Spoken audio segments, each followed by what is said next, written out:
Bienvenido a la isla.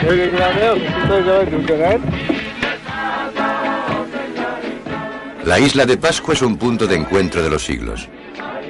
Detrás de las bailarinas de hula, de los collares de flores, los cantos y las risas de bienvenida, dormitan los restos de antiguos misterios explicados a medias.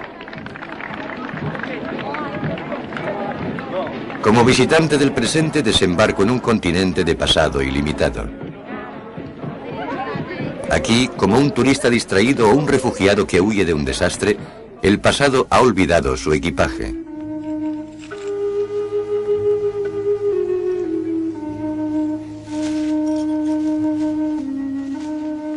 Imágenes esculpidas en la piedra. Una roca trompeta hueca cuyo uso se ha perdido desde hace mucho tiempo.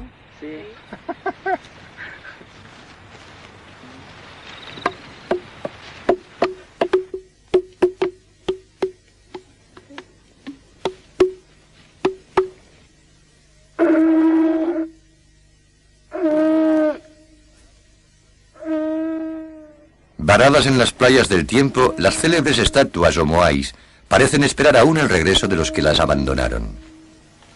1, 2, 3, 4, 5. There were 6, and one is originally, missing. yes. Is there any project to restore it? No, it's broken into a great many pieces, and can't be reerected. The one on the other side is eroded to almost nothing. Yes, that one too was found in the sea. It was found in the sea. Just alongside. Como cavernas bajo el mar, los episodios de la historia de la isla escapan a las miradas curiosas. Una historia que contiene una solemne y necesaria lección para los habitantes de una isla mayor, la Tierra.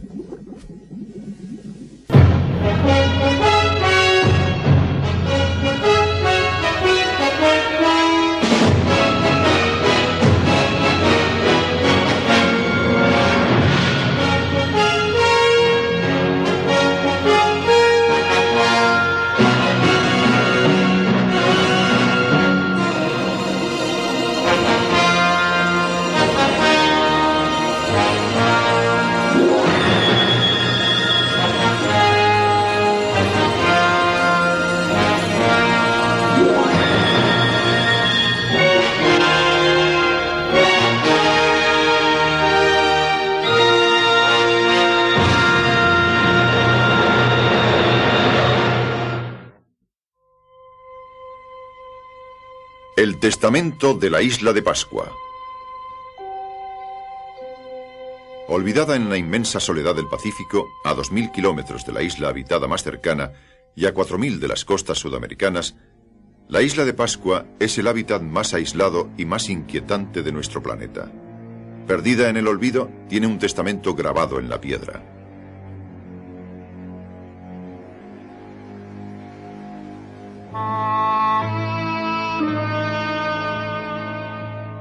Celebridades mudas de la historia, las monumentales estatuas de la isla de Pascua son testimonio de un pasado que no pueden describirnos.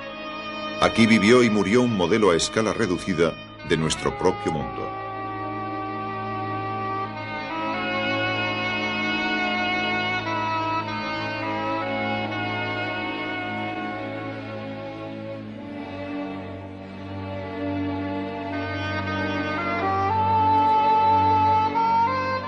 Como los niños muertos antes de nacer, algunas estatuas inconclusas no han recibido aún los ojos que les habrían dado vida.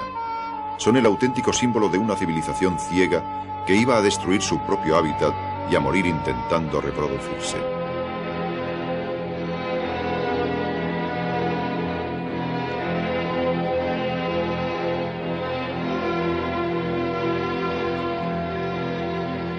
En las canteras de Rano Raraku, esfinges inacabadas, adormecidas por los siglos, se degradan lentamente con la lluvia y el viento. y las voces de los vivos demuestran una total indiferencia por el pasado.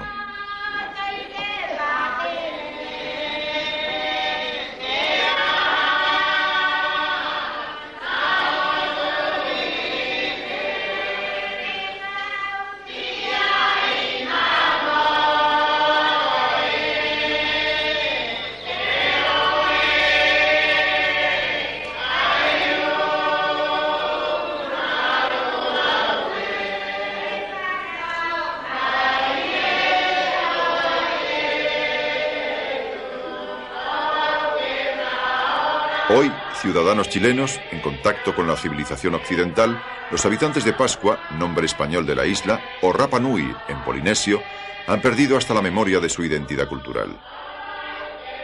Los pascuenses parecen ignorar que durante al menos 1000 años, confinados en esta isla triangular de apenas 25 kilómetros por 15, sus antepasados habrían producido una civilización en miniatura, única en su tipo, con estructuras sociales complejas, creencias, tecnología y escritura. Tras su descubrimiento por el navegante holandés Roggeveen, el domingo de Pascua de 1722, la cultura occidental cayó sobre la isla como un tifón. Al pillaje de los traficantes de esclavos peruanos y de los balleneros americanos se sumó la viruela que diezmó a los indígenas, hasta el punto de que en 1877, de una población que en el pasado había tenido 20.000 almas, solo sobrevivían 111 hoscos habitantes. De las catástrofes de su historia lo ignoraban prácticamente todo. Pero sin lugar a duda, los primeros habitantes de la isla de Pascua fueron marinos perdidos entre los vientos, náufragos del Pacífico, originarios de las islas occidentales de Polinesia. La primera noche en la isla me asaltan una multitud de preguntas. Cuando unos seres se hallan confinados en un mundo tan limitado, ¿no llegan a soñar por fuerza en cosas imposibles, extraordinarias, enormes?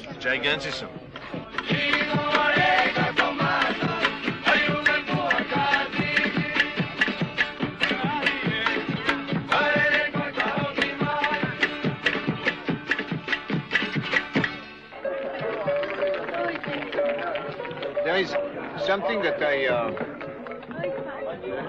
I wonder. Do we have any? Y también, ¿tenemos alguna idea de cómo era la isla cuando llegaron los primeros hombres? When the first people came in it. Kainga mata pobrito mahuna tera kenuako. Tai peu te pet matu kainga mata mai haira te uring hang. Awe nuai, awe koroe, awe ngakope. Kainga mata pobrito awe mahuna tera kenuako.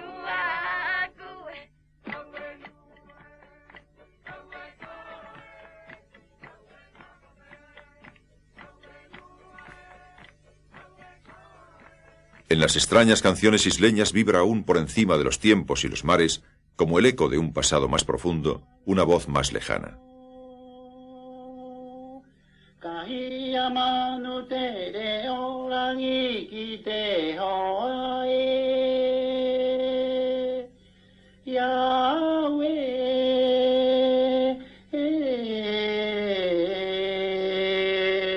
De estos cantos, los más antiguos han permanecido más puros que en Polinesia debido al largo aislamiento de Pascua, al amparo de toda influencia extranjera.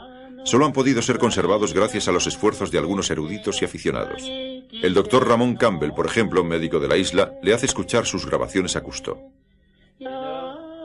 It's amazing that I don't find any similarity with the Tahitian songs I heard. Absolutely. El doctor Campbell se sorprendió mucho cuando grabó este canto por primera vez. No había oído nada semejante en ninguna de las islas del Pacífico.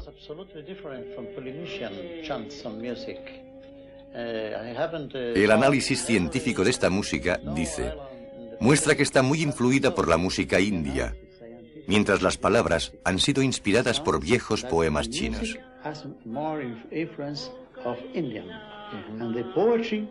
The poems from the old poems of China.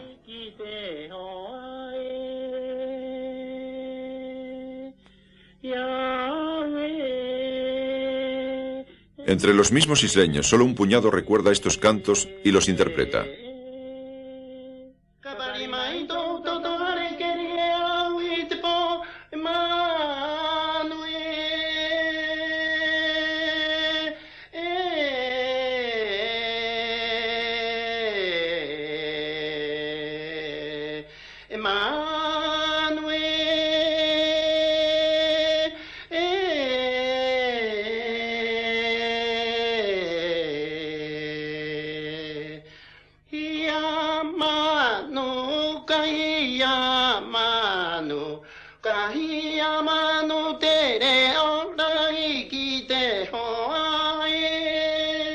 Durante más de un siglo, exploradores y antropólogos intentaron descubrir los misterios de los orígenes culturales de la isla de Pascua. Para poblar las Marquesas.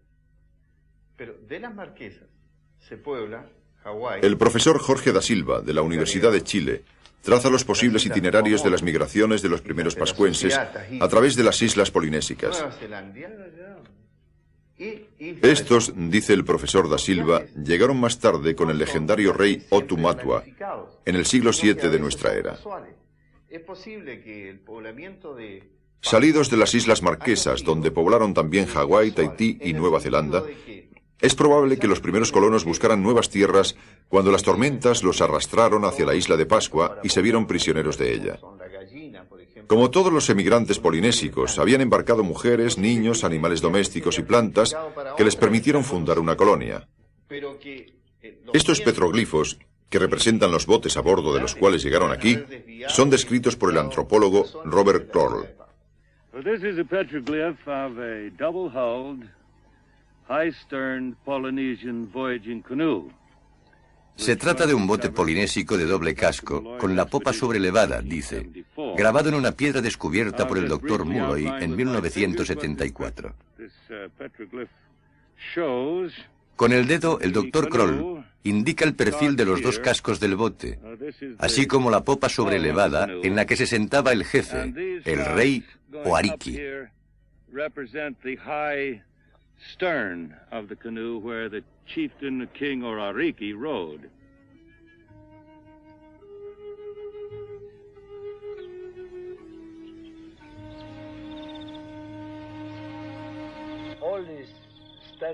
El profesor William Mulloy, que es una autoridad en la isla de Pascua, le dice a Cousteau que las estatuas no son tan estilizadas como parecen.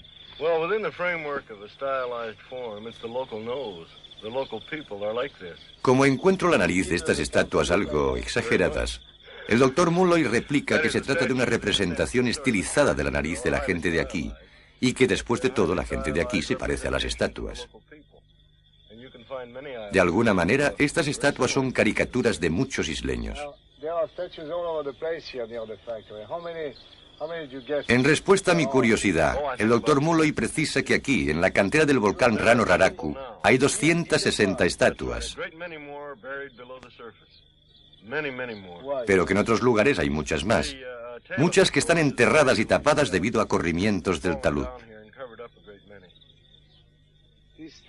Antes, esta estatua tendida estaba recta como las demás, pero se fue desplomando progresivamente debido a las fuerzas naturales de la erosión. Sin embargo, le digo, usted me dijo que todas las estatuas habían sido destruidas durante una revolución. No, responde Mulloy, no las estatuas de la cantera. Aquí nada ha sido tocado. Solo fueron derribadas las que se encontraban en altares, los aús. En el siglo XVII, en medio de un acceso de furia destructiva, fueron derribadas todas las estatuas de la isla. Pero las de la cantera, que aún estaban ciegas y por tanto no existían realmente, fueron salvadas.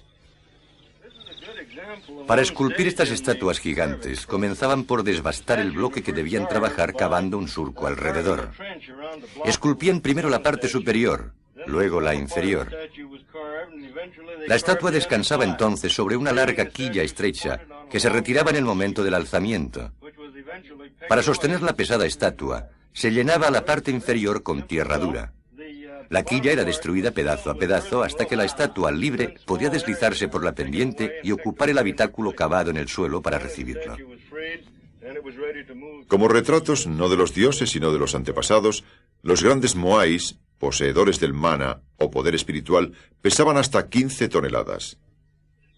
Bajaban por planos inclinados y eran colocados en trineos de madera, material por entonces abundante, y tirados mediante cables de fibra hasta el altar que debían ornamentar.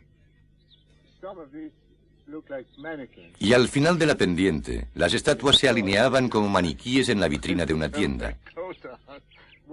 ¿Por qué esta acumulación? Al pie del volcán, las estatuas esperaban ser transportadas. Las instalaban abajo en la pendiente para colocarles en el vientre un gran trineo de madera. La producción era más rápida que el transporte.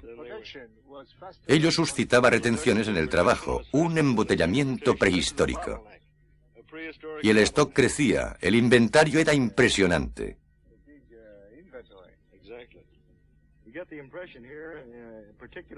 Desde aquí, sigue diciendo el doctor Mulloy, se puede ver cómo los isleños trataban de sacarle partido a la menor parcela de tierra de esta isla superpoblada. ¿Cuántos eran? ¿Varios miles?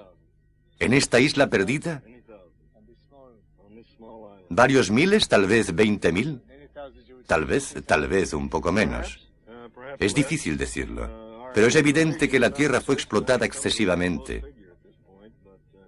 y derribaron todos los árboles.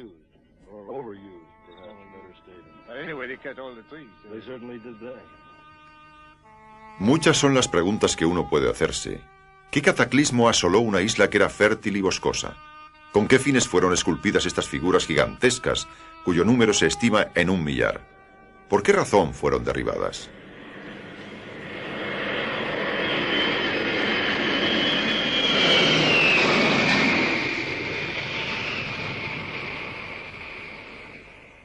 Cousteau encarga a su equipo de exploración dirigido por su hijo Philippe que aclare todos estos puntos. En la costa norte de la isla, cerca de una estatua restaurada por Thor Heyerdahl, que mira a la única playa de la isla, Philippe y sus compañeros instalan el campamento.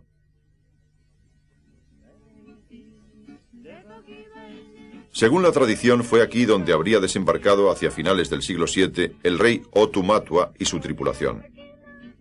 No tenían más que algunos pollos y plantas. No obstante, sobrevivieron durante más de 1 milenio. Philippe y su equipo, pese a no planear una estancia muy larga, han llegado con un material mucho más importante: embarcaciones, motores, escafandras, compresores y todo el instrumental necesario para un estudio arduo.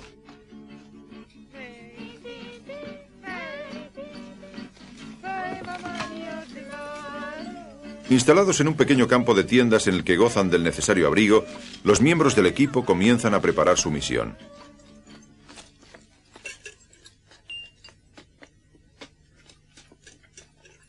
Ahí está Michael Sullivan, piloto y submarinista; Dominique Arrier, cameraman; Jean Cousteau, intendente del campo; Guy Joie, ingeniero de sonido; Dominique Simian, jefe de submarinistas; y finalmente Philippe, encargado de organizar la exploración de la isla y de sus 13 siglos de historia.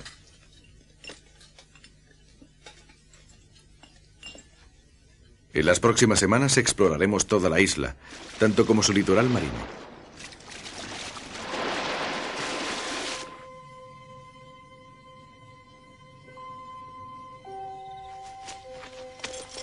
Cabalgaremos por el interior salvaje como los nativos, pese a nuestra recíproca desconfianza. Escalaremos acantilados abruptos de más de 200 metros, verdaderos bastiones frente al mar. Y exploraremos las cavernas horadadas en la roca volcánica. Con el fin de tener una visión de conjunto, sobrevolaremos el terreno para no dejar pasar nada que pueda permitirnos dilucidar la verdadera historia de esta isla.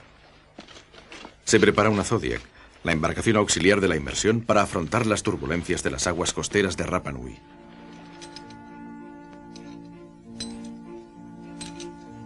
Para el reconocimiento aéreo ensamblamos un autogiro traído por piezas, en el que un artista ha pintado un símbolo apropiado: la imagen estilizada de Tangata Manu, el hombre pájaro, cuyo culto ha dominado los 200 años que siguieron al derribo de las grandes estatuas en el siglo XVII.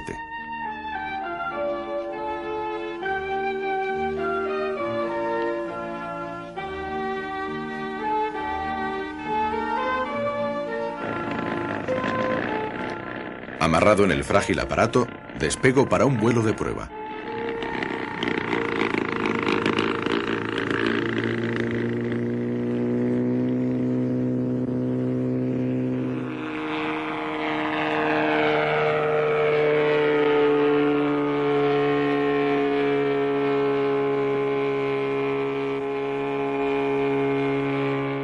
Por debajo de mí, los grandiosos altares llamados Aús bordean la costa escarpada. Tras largas y difíciles investigaciones, su utilización sigue siendo oscura pese a que en ellos se encuentran los crematorios donde quemaban a sus muertos.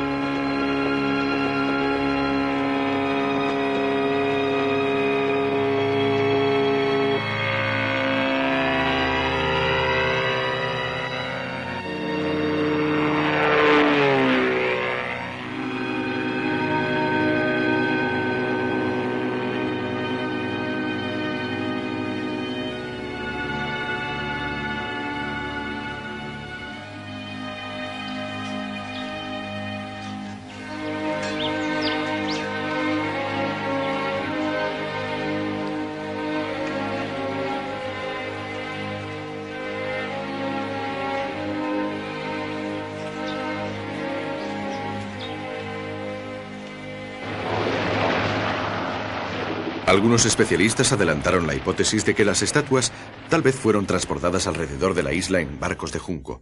Si tal método fue utilizado, algunas estatuas se perdieron inevitablemente y tendríamos que encontrarlas en nuestras inmersiones de exploración.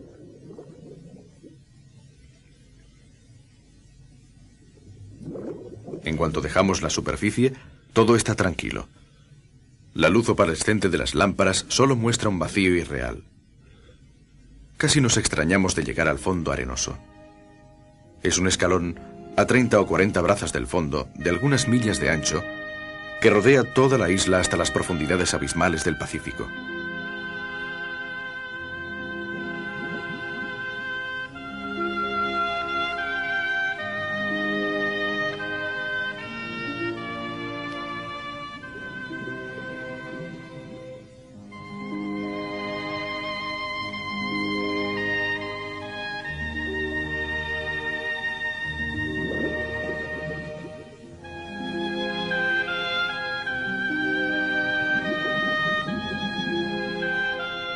Las formas que aparecen en el fondo nos parecen vagamente familiares.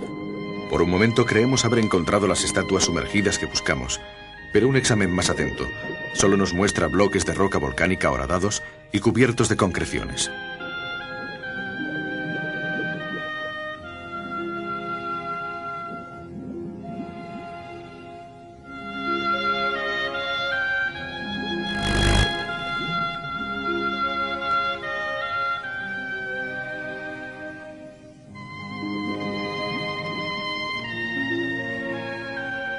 Pese a que la leyenda siga afirmando que la isla de Pascua es el resto de un continente sumergido, todas las evidencias apuntan a que se trata de una isla de origen volcánico que subió del fondo del mar debido a erupciones sucesivas.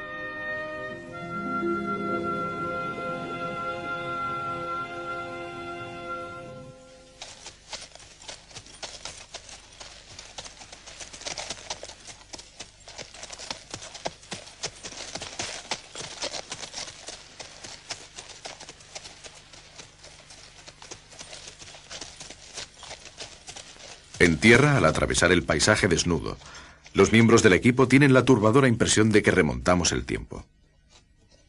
Tal como podría ocurrirle a un detective que investiga en una habitación abandonada, el pasado se vuelve brutalmente presente. Vuelven hechos olvidados desde hace mucho tiempo, tangibles, casi irreales.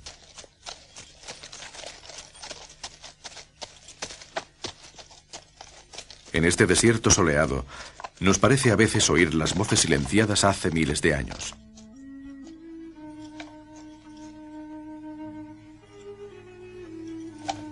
En toda la isla, como versículos de plegarias breves, se extiende una letanía de piedra en imágenes, petroglifos de hombres pájaro, de flores, de peces, de tortugas y de cientos de otras figuras fantásticas.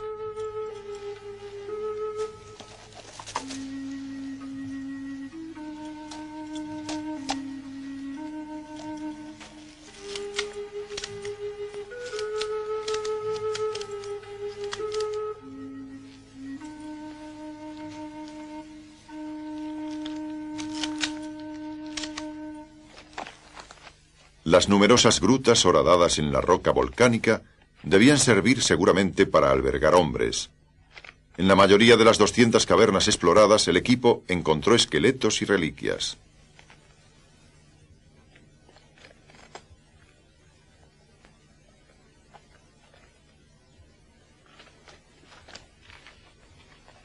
El profesor da Silva explica que a medida que se llevaba a cabo la tala de los bosques, la población, en constante expansión, debió, por la escasez de madera para construir, adoptar abrigos naturales para vivir.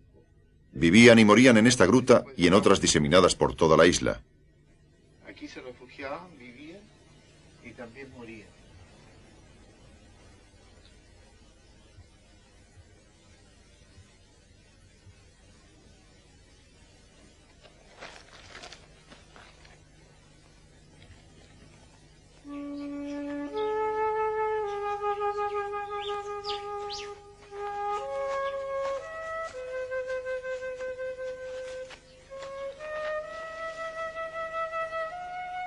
Entre los vestigios se encuentran pequeñas estatuas de incierta significación. Con el turismo y la moda antropológica, estas figuritas se han convertido en objetos de especulación y son escondidas por los insulares. Una de estas le es mostrada en secreto al equipo Cousteau, que la fotografía para mostrársela después al profesor Müller. Henri García le cuenta al doctor Molloy el origen de las fotos que le tomó a una estatuita perteneciente a uno de sus amigos pescadores. Quisiéramos saber si es una estatuita auténtica, dice Mike.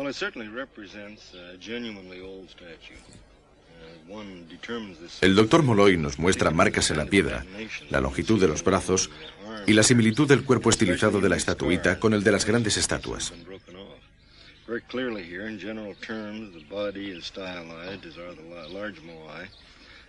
Por el contrario, dice, la cabeza es muy diferente. Tal vez se trate de un estilo muy antiguo. Pese a lo difícil que es afirmarlo categóricamente teniendo como base un documento como este, la estatuita es sin duda alguna auténtica.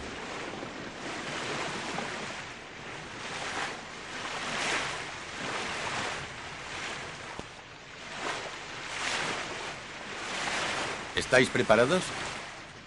¿La cámara está a punto? Intrigado por el hecho de que en la isla vivieran en el pasado varios miles de personas y no pueda hoy en día alimentarse una población de 600 personas, Cousteau busca respuestas plausibles. ¿Una variación del nivel de la isla, tal vez? Con otros miembros del equipo se prepara para inspeccionar los fondos submarinos circundantes.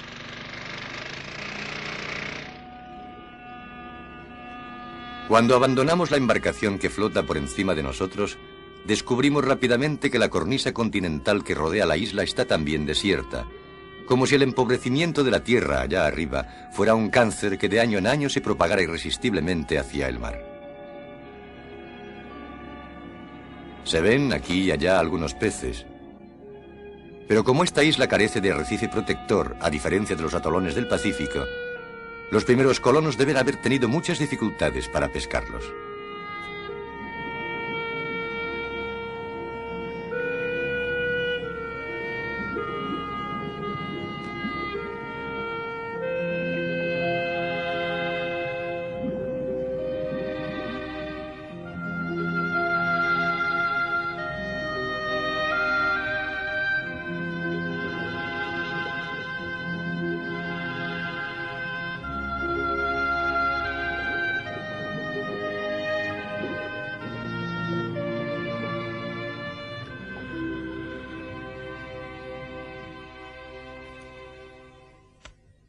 Grutas y cavernas submarinas horadan profundamente la roca y a veces continúan por encima del nivel del mar, encerrando bolsas de aire dentro de una masa de lava solidificada.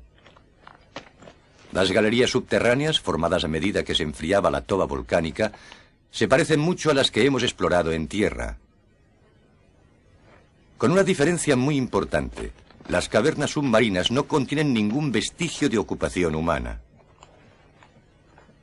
Con toda seguridad, están sumergidas desde mucho antes de la llegada de los primeros hombres a Rapa Nui.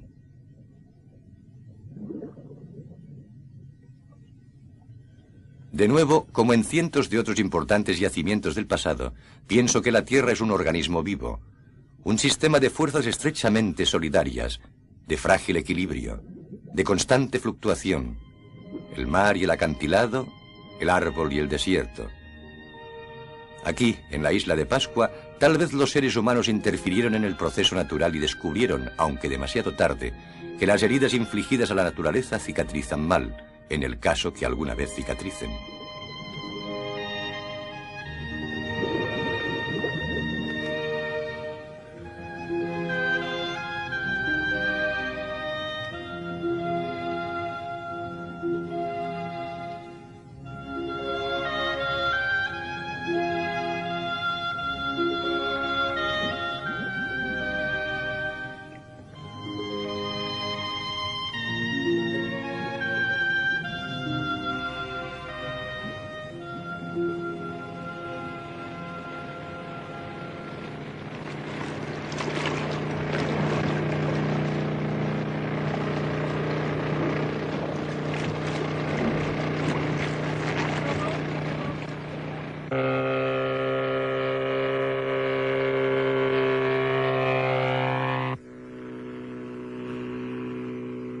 Incluso desde el cielo la isla muestra toda su aridez y su desnudez, una vegetación rala y algunos árboles plantados con posterioridad al descubrimiento.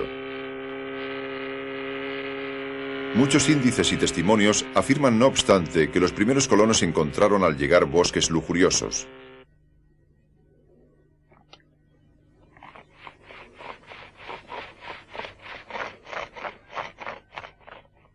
Cuando se frotan o se realzan con tinta ciertos petroglifos, aparecen imágenes de flores y de grandes árboles que en el pasado eran comunes en la isla. Dirigiéndose a Cousteau, el profesor da Silva habla de la vegetación de Pascua en aquella época.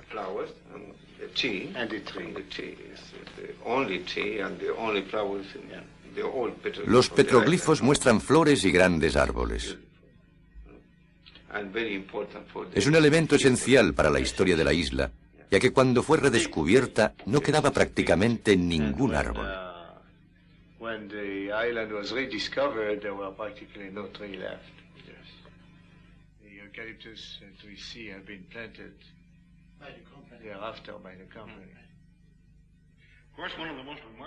En el Museo de la Isla, el profesor Mulloy comenta otros objetos preciosos, todos de madera.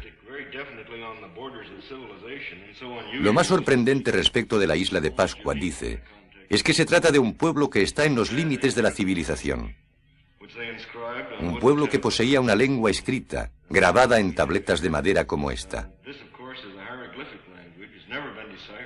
Es un lenguaje jeroglífico que nunca ha sido descifrado pese a que eminentes lingüistas trabajan en ello. No se conocen sus significados. Es uno de los misterios más perturbadores de la isla de Pascua.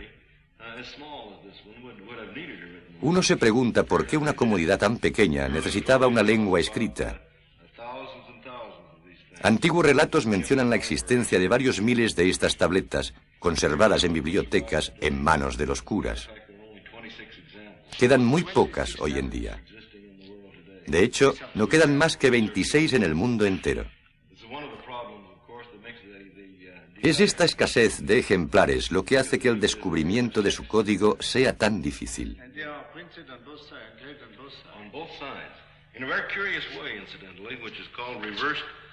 Cosa curiosa. Se comienza la lectura aquí, en la primera línea, hasta el final. Luego el texto sigue al revés y en dirección opuesta. Así pues, según él, se comienza en la primera línea, se vuelve la tableta al revés para leer la segunda línea y así sucesivamente.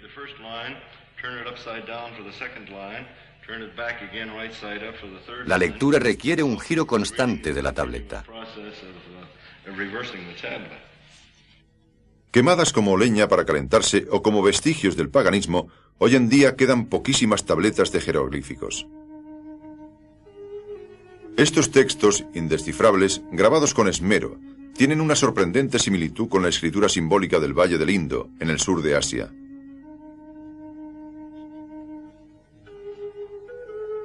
Universalmente conocidos por sus estatuas totémicas monumentales de piedra volcánica, los primeros pascuenses esculpieron también infinidad de figuritas, talladas en la dura madera de la isla, esa madera que ha desaparecido hace mucho tiempo.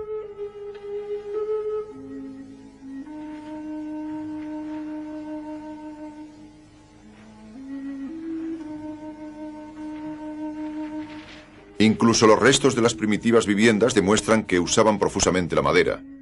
En los hoyos practicados en las piedras de los cimientos se levantaban, en el pasado, pilares de madera que sostenían el techo de paja o chamiza. ¿Qué sucedió luego? ¿Qué sucesión de hechos obligó a una sociedad próspera, creativa, ingeniosa, a vivir en chozas de piedra seca o a refugiarse en los abrigos naturales de las grutas volcánicas? Con la esperanza de encontrar nuevos indicios, el equipo inspecciona otras grutas y descubre, como siempre, huesos humanos.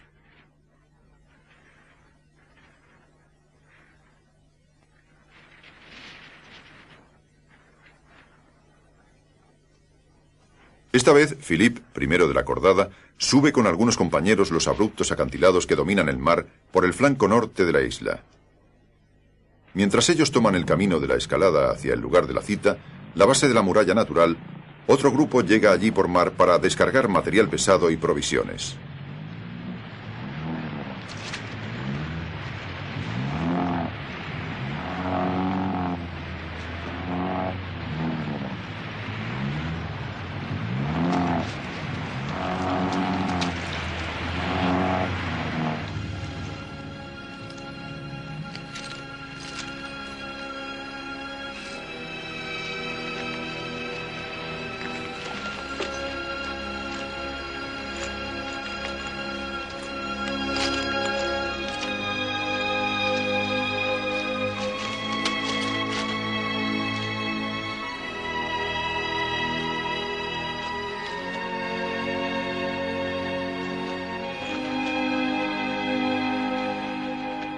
Aquí, cerca de 60 metros por encima del nivel del mar, Philippe y sus compañeros descubren una gruta que conserva huellas evidentes de vida y muerte.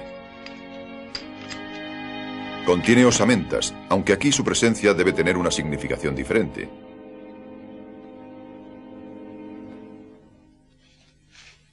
Hasta las hendiduras más estrechas son entradas a grutas.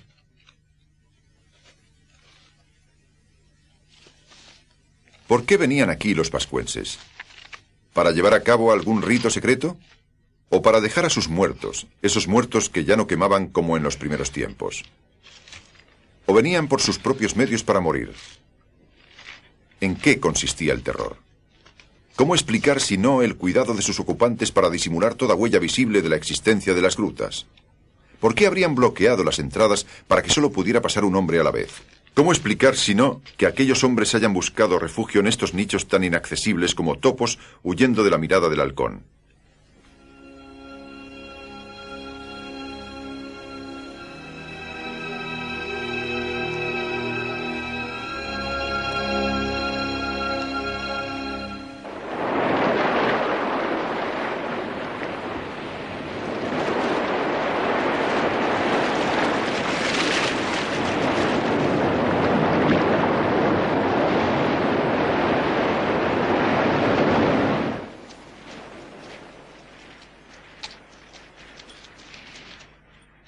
Estos enigmas son tan impenetrables como la niebla que ahora, con el cambio de estación, envuelve al equipo como una trampa. Aislada en el océano y en el espacio, la isla es ahora prisionera de una serie de tormentas. El campo se ve amenazado por las violentas ráfagas y Jean Cousteau lanza una llamada de socorro a los hombres de la expedición.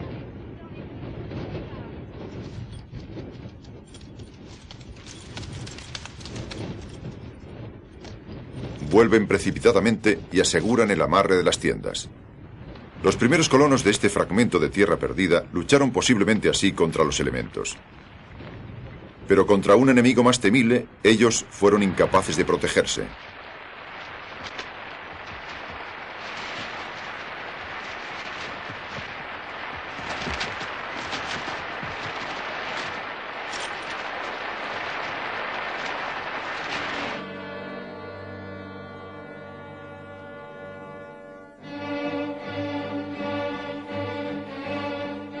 Prisioneros unos de otros, solos e incapaces de hacer reinar la paz en este universo minúsculo, los isleños solo podían soñar con la huida, una huida simbolizada por el hombre pájaro, inspirado en el Manu Tara, la golondrina de mar.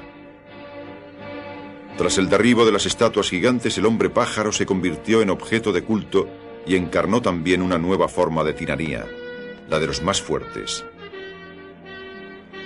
En este islote, en medio del mar, anidaba el Manu Tara, objeto de una carrera anual por el poder. Aquí, en Orongo, el jefe del clan, cuyo nadador traía del islote Moto Nui el primer huevo de la temporada, era consagrado hombre pájaro durante el año.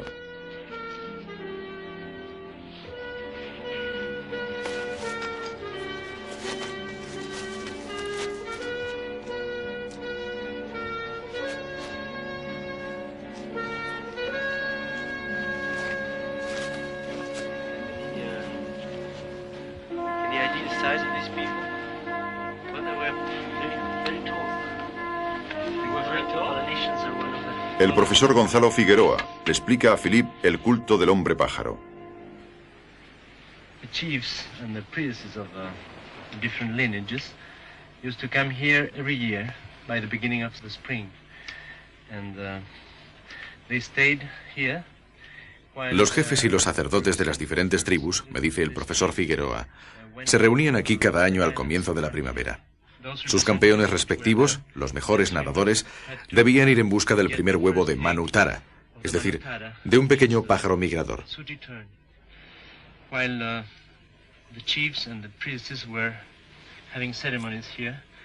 Mientras los jefes y los sacerdotes celebraban los ritos del culto a la fertilidad, los nadadores intentaban apoderarse del primer huevo que traían a nado a su jefe, el cual se convertía de inmediato en Tangata Manu, u hombre pájaro.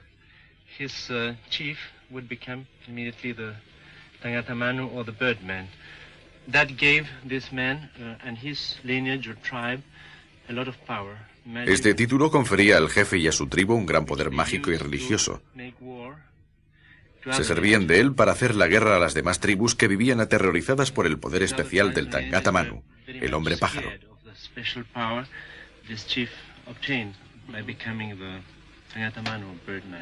Was that the beginning of the history of the island? No, apparently this cult. Le pregunto si esto sucedía al comienzo de la historia de la isla. No, me dice. Este culto alcanzó su apogeo en la época en la que las tradiciones antiguas y los dioses ancestrales estaban en decadencia. El dios antiguo era Makemake, el dios creador. Ninguno de los isleños de hoy recuerda los nombres de todas las divinidades que abarrotaban el panteón de Rapa Nui. Muchos estaban simbolizados por animales y vegetales. La imagen de Makemake, el más poderoso y familiar de los primeros dioses, es calcada aquí sobre una piedra según una técnica que nos muestra Robert Kroll.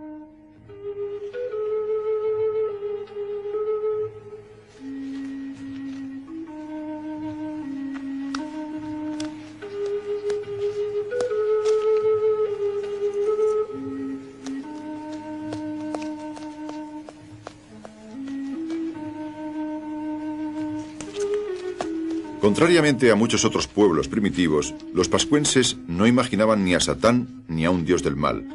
Sin embargo, creían que eran ellos los que llevaban el diablo dentro. Y si rezaban era solo para escapar del mal de origen humano que les rodeaba.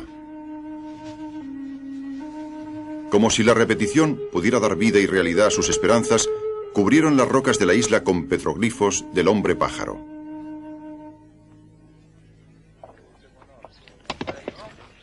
Architecture of the type represented by the large open-air altars that we see being restored here has a considerable antiquity on Easter Island. The earliest radiocarbon date that we El doctor Mulloy dirige la restauración de uno de los aú, altar al aire libre. Mediante dataciones de carbono 14 se ha podido determinar la edad de estas estructuras. La más antigua data de finales del siglo VII de nuestra era, y ya se encuentran en ella casi todas las características propias de este tipo de arquitectura, un estilo que bien podría tener algunos siglos más de antigüedad. A través de toda la Polinesia se encuentran ejemplos mucho más modestos de estas estructuras, pero aquí alcanzaron un desarrollo excepcional. Con mucho fue la eclosión más extraordinaria de construcciones religiosas de toda la Polinesia. Con los siglos, estos altares se hicieron cada vez más numerosos, hasta cubrir todo el litoral de la isla. Incluso algunos fueron construidos tierra adentro. Numerosas estatuas erigidas sobre los altares construidos. Esta explosión arquitectural fue proseguida y aumentó de intensidad hasta finales del siglo XVII. época en la cual se construyeron las estatuas mayores y las estructuras más importantes. Es en ese momento que, por razones aún oscuras, la isla se vio sumida en una ola de violencia y de guerras internas,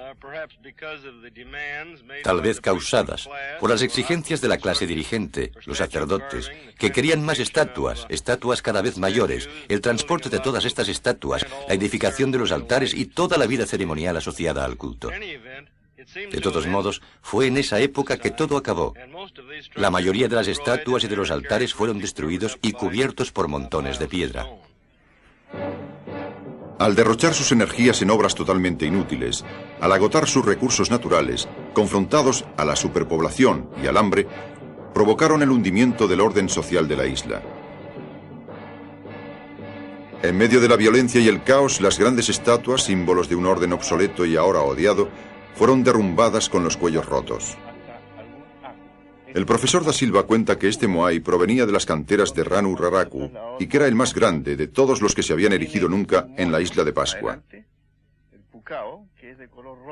La corona o sombrero de las estatuas provenían de un volcán situado en el lado opuesto de la isla. Esta estatua, la mayor de todas, fue también la última en ser derribada. Este es el último moai que estaba en pie. Así es que es el más grande y es también el último moai botado. Well, in this period of depletion of the natural resources and of heavy population, that as I was telling you, correlates with the period in which this cult took place. Era un periodo en el que los recursos naturales estaban casi agotados y la población era muy densa. Las condiciones de vida eran duras, muy duras. La gente combatía entre sí, con lo que se incrementó el canibalismo. Los hombres cazaban a otros hombres, sin descanso, y los lugares de pesca y de cultivo estaban estrictamente definidos, ferozmente resguardados contra toda intrusión.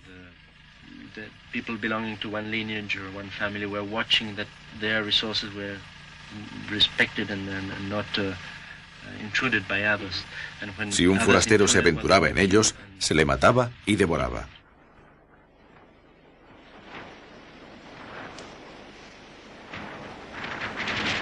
Hoy aún se ven ocultos por algunas matas de plátano restos de minúsculas zanjas, abrigos que fueron habitados. Pero los árboles han dejado de proteger la isla y a su vez deben ser protegidos por pequeños muros de piedra. Los vestigios más impresionantes se encuentran también en la cantera de Ranu Raraku. Estoy estupefacto ante el tamaño de la mayor de las estatuas construidas en la cantera. 22 metros de largo y más de 400 toneladas de peso. Cuando los trabajadores la vieron, bromea el doctor Mulloy, dijeron ¡basta! Era demasiado para ellos. El culto de las estatuas tocaba a su fin.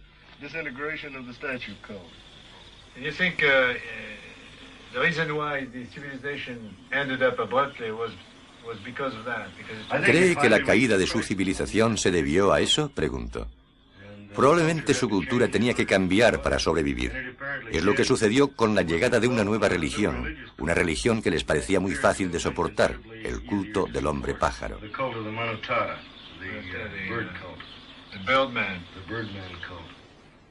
Debido a que las huellas de la prehistoria son a menudo más visibles desde la altura que a nivel del suelo, Philippe efectúa numerosas excursiones aéreas. Tras semanas de exploración, despega para un nuevo reconocimiento.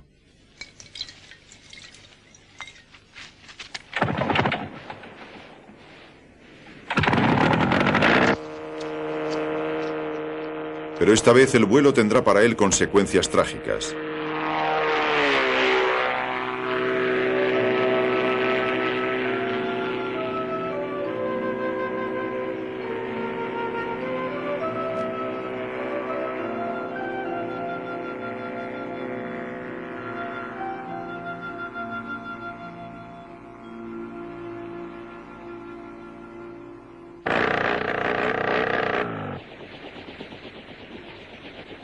Por un fallo del motor, a 80 metros de altura, el autogiro se estrella no lejos del lazareto de la isla.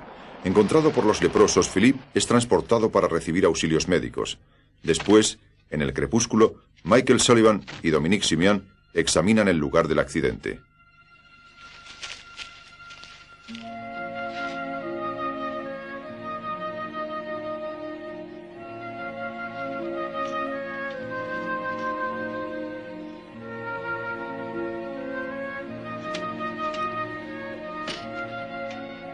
El autogiro está destrozado. Nos recuerda que nuestra tecnología, como cualquier otro dios, puede fallar.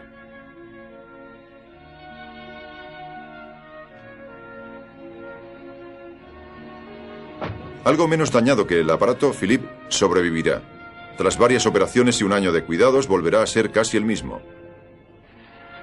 Como su misión estaba prácticamente acabada, abandonó la isla, curiosa ironía del destino, por vía aérea, precisamente un medio con el que habían soñado en el pasado los isleños para escapar a una tragedia mucho más grave.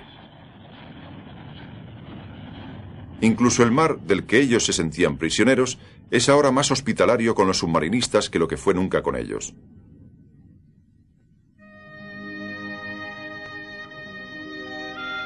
En ausencia de Philippe, el equipo se sumerge para hacer un último reconocimiento del mundo submarino de la isla de Pascua. Un mundo que se había cerrado progresivamente a los insulares, a medida que la madera, materia prima para construir barcos, escaseaba. En tierra, otro mundo corría hacia el desastre. Hombres aborrecibles se mataban sin esperanza. Pero aquí, en los paisajes silenciosos del mar, queda aún un sentimiento ilusorio de paz y orden natural.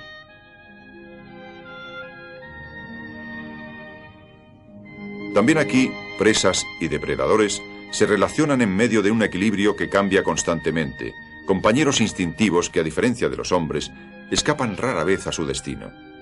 Pero los peces no construyen catedrales.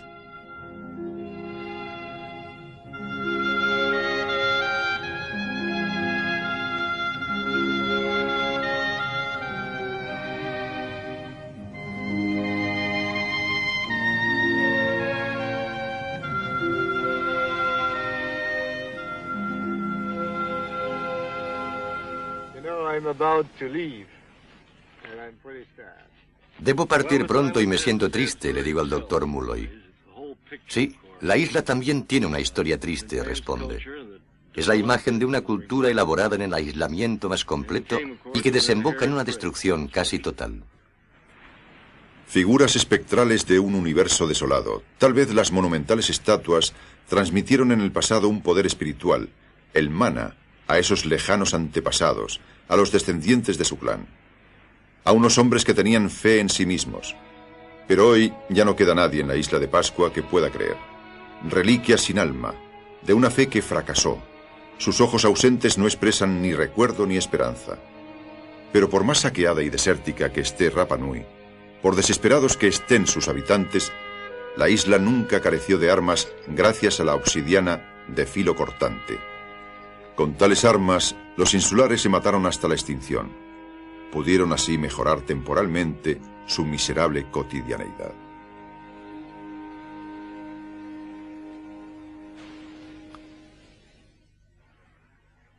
La historia es rica en siniestras parábolas. La de la isla de Pascua es una de ellas. Nos recuerda que los recursos de nuestra isla, la tierra, son limitados. Nos recuerda que el inigualable genio creador del hombre parece llevar en sí, como una fatalidad, los gérmenes de su propia destrucción.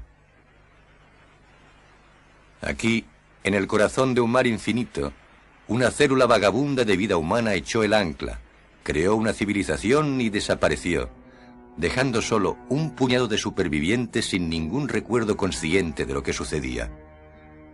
Y sin embargo, si el hombre cede parte de sí para crear, si las generaciones actuales se ayudan con la imaginación de hombres que han muerto hace mucho tiempo, entonces aún tenemos la posibilidad, nosotros insulares como ellos, de legarnos los tesoros del genio inventivo y de la sabiduría de los hombres y ser los herederos vivos de la reliquia sin alma que se burlan de lo que hubiera sido posible.